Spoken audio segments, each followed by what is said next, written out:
I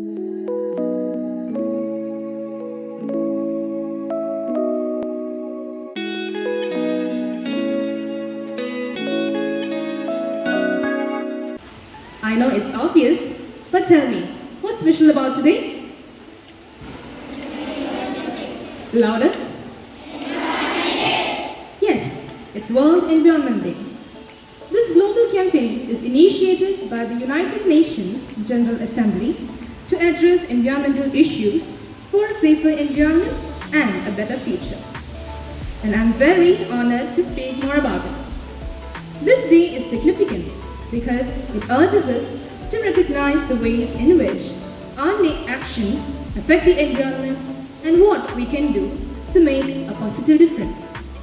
The theme of World Environment Day 2024 is Land Restoration, Desertification and Drought Resilience.